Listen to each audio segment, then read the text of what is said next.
I'm blessed to work with 140 plus nationalities and live in a country which is a mini representation of the bigger world we call home. Some of my best friends are from Turkey, Slovakia, New Zealand, and of course India. They're also from pretty much all religions and ethnic backgrounds. I thrive when I'm around them.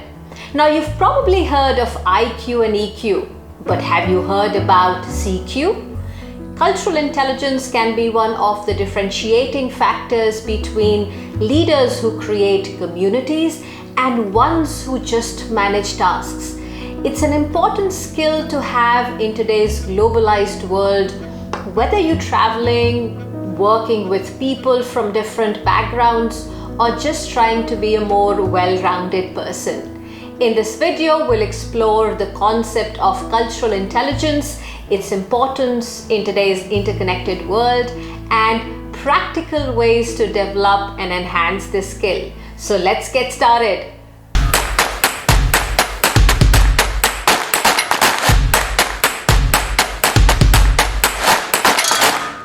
Hi everyone, my name is Aiena. I'm a flight attendant and a cabin crew trainer. Apart from travel, other topics that excite me are leadership, health, and wellness. Welcome to this channel. My cultural intelligence journey began in India. I went to a convent school and my classmates were from all over the country. My introduction to Buddhism was by walking around the temples in Bodh Gaya as a little girl. This learning was intensified when I started my journey as a flight attendant in India. I traveled to pretty much all big cities within the country.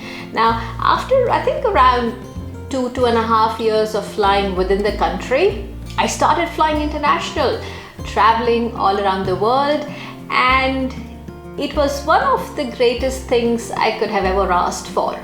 I was deeply submerged into the intricacies of different cultures, and I was always eager to learn about people I interacted with. I still get excited when I go to different parts of the world. No wonder I'm not ready to give up my wings anytime soon. Many people approach cultural intelligence in either very simplistic ways or in extreme ones. CQ or cultural intelligence is the capability to function effectively in a variety of cultural contexts, including national, ethnic, organizational, and even generational. It's a whole new way of approaching the age-old topics of cultural sensitivity, racism, and cross-border effectiveness. It involves being aware of cultural differences, adapting behavior and communication styles, and possessing a genuine curiosity to learn about and from other cultures. Now, people with high CQ aren't experts in every kind of culture. Instead, they have the skills to go into new territories with confidence and to make informed judgments based on observations and evidence. They recognize shared influences among particular groups. They also know that cultural influences are complex and interconnected. Broadly, CQ has three parts. CQ knowledge involves understanding the customs, traditions, values, and beliefs of different cultures. CQ metacognition is both about physical and emotional cognition. Physically, it's about adapting your non-verbal communication, your body language, and other physical behavior to fit with the different cultures and the context it comes with it. Emotionally, it's about you being self-aware of your own cultural biases and assumptions. It's about being open-minded and respectful of others. Lastly, CQ skills is the ability to navigate and recover from cultural challenges or misunderstandings that you might have. Now, a wide range of skills such as relational, tolerance to uncertainty and ambiguity, and your ability to understand other people's feelings, empathy make up CQ skills part. If you want to understand the culture of a country as a whole, Geert Hofstede's 6D model of national culture is highly helpful and interesting. I actually love it. Now, there are 6 cultural dimensions that compares almost all countries on a scale that runs from 1 to 100. The first dimension is collectivism versus individualism. Individualism does not mean egoism, and collectivism does not mean that individuals in these countries can't take their own decisions. Here's a colored map of the world showing you a range of collectivistic and individualistic countries. Let's take India as an example.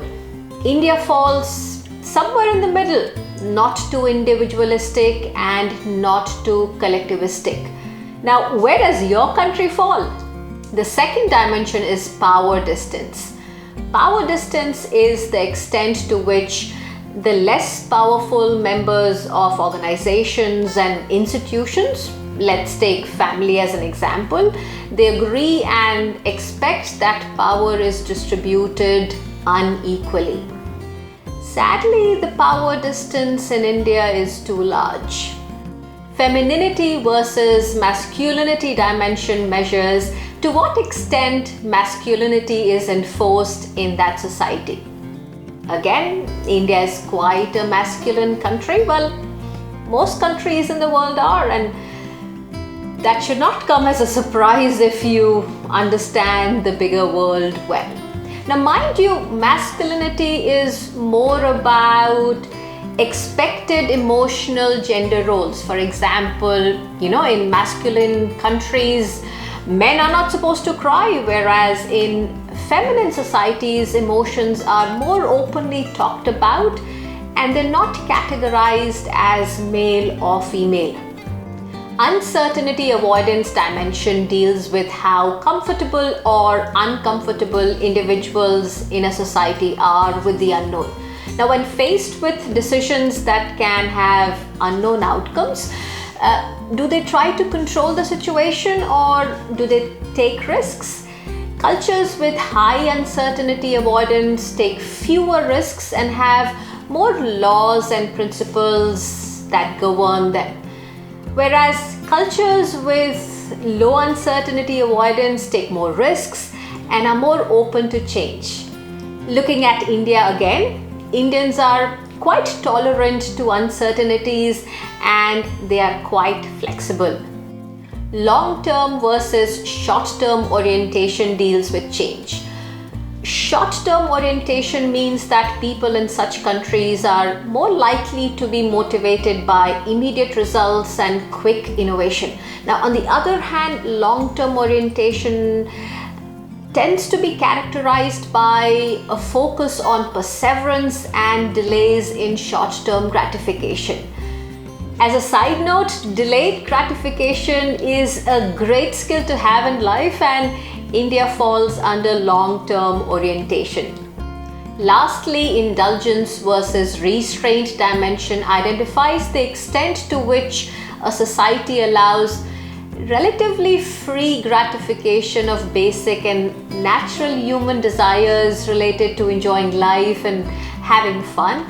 I'm glad that Indians know how to strike a balance between the two. Where does your country fall in these 6 dimensions? I'll leave a link to their website in the description box below, where you can not only see your own country's numbers, but also compare 2 countries on these 6 dimensions. Go ahead and try it out, even if it's just for fun. You might be in for a surprise. Remember, these dimensions are not the only thing that defines these countries, and they're just numbers. These patterns will surely help you to understand the world on a deeper level though. Now, why is cultural intelligence important? Well, in our globalized world where we're constantly interacting with people from different cultures, having a high level of cultural intelligence can lead to numerous benefits. It ensures that communication is clear, respectful, and understood across different cultural boundaries. Cultural intelligence also helps in building strong and meaningful relationships with people from diverse backgrounds, both personally and professionally. In the business world, understanding and respecting different cultures can be the key to success in international markets. Personally, by understanding and appreciating different cultures, you become a more well-rounded person and you bond with people on a deeper level. Now let's get practical. How can you develop and enhance your cultural intelligence? Firstly, expose yourself to different cultures by reading books, watching documentaries, or just interacting with diverse groups of people.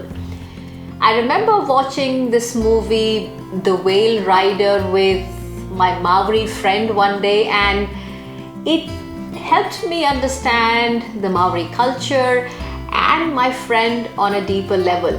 Now, if you haven't watched the movie, I highly recommend, as it's gonna open up your mind on a lot of levels.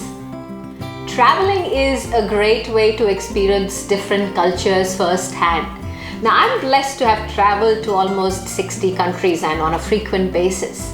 But for you, please just don't go to the touristy places, but interact with the locals, try out local food, and attend cultural events.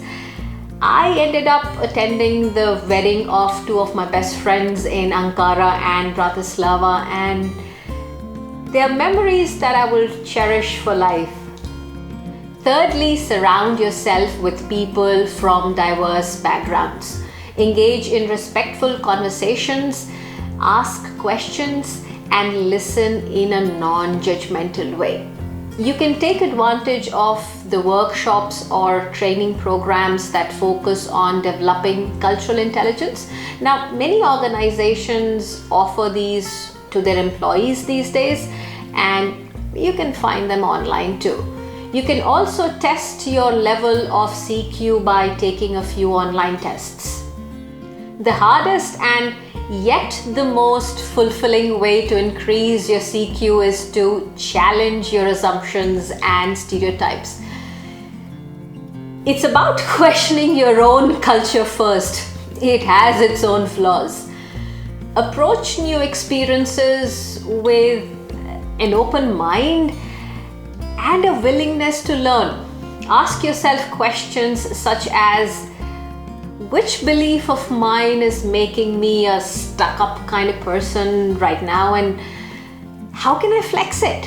There's freedom in asking such questions, so suspend judgment more often and think before acting. As our world becomes increasingly interconnected, mastering cultural intelligence is vital for success, and it makes this world a better place to live in.